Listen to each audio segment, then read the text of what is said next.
Ang alamat ng Dorian. Si Dorian, anak ni Don Eliseo. Maganda siya at lalong sumisikat ang kanyang alindog dahil sa kanyang mga magandang kasuotan. Ngunit sa kabila niyan, natatago ang kanyang kakaibang ugali. Nakabaliktara naman ng ugali ng kanyang amang, si Don Eliseo. Si Don Eliseo, napakabait at mapagkawang gawa sa kanyang kapwa. Maraming kabutihan ang kanyang pinapakita sa kanyang mga kapitbahay. Kaya siya lagi ang nilalapitan ng kanyang mga kapitbahay.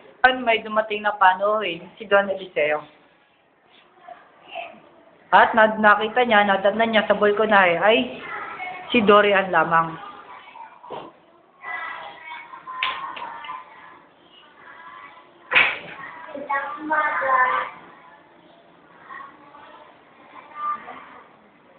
Nandiyan ba si Don Eliseo? Ano maganda sa ama?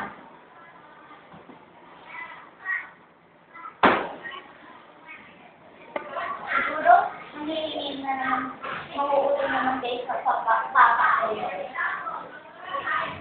Habang nag-uusap sila, dumating si Don Eliseo.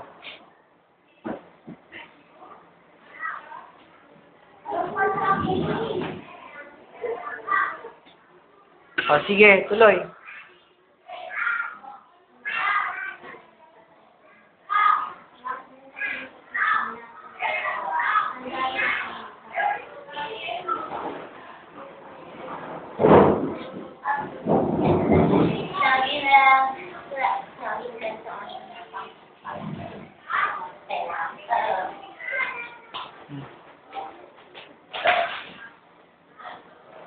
At kinausap ni Don Eliseo si Katasyo.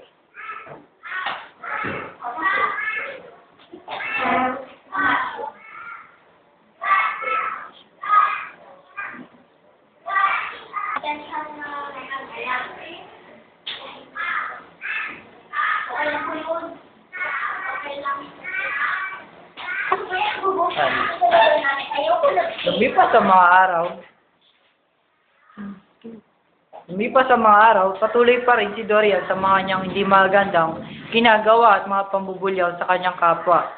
Kasama na rin dito ang mga panlalait na ginagawa niya. Isang Sabado ng hapon, nang si Dorian ay nasa hardin at naipaglaro sa mga paru-paro.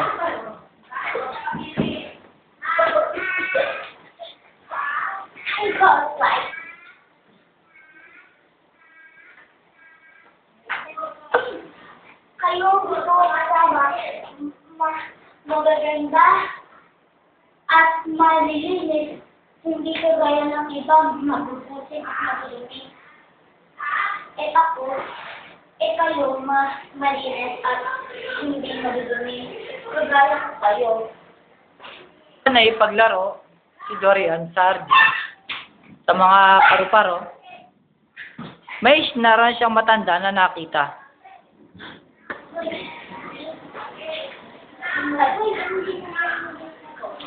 Iha, pahingi naman ng tubig. Uhaw na ako. Malayo pa aking natapay.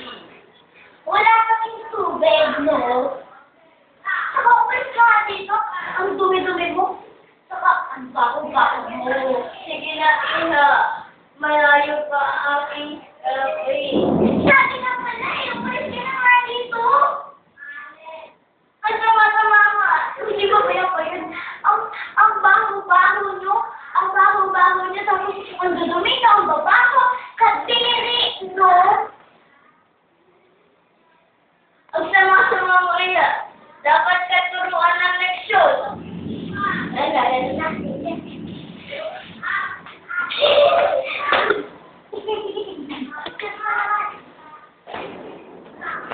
Nasaya ang...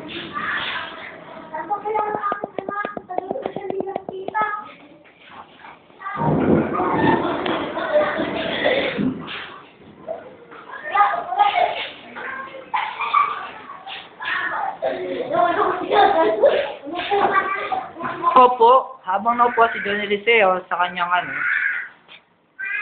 upuan, may namoy siyang isang amoy na medyo mabaho at kakatwang amoy. Kaya nilapitan niya ito. At hinanap ang amoy.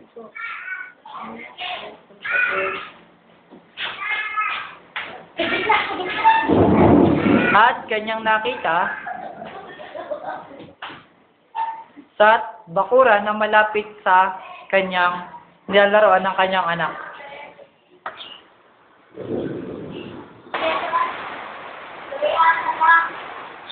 Sa mahabang panahon,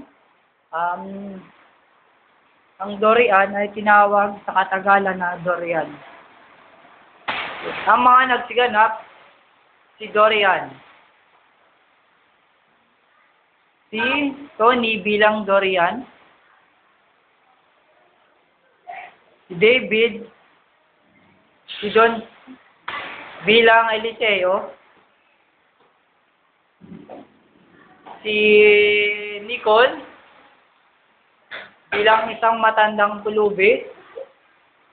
At si Kenji bilang si Katasyo. Ang kwento ng durian.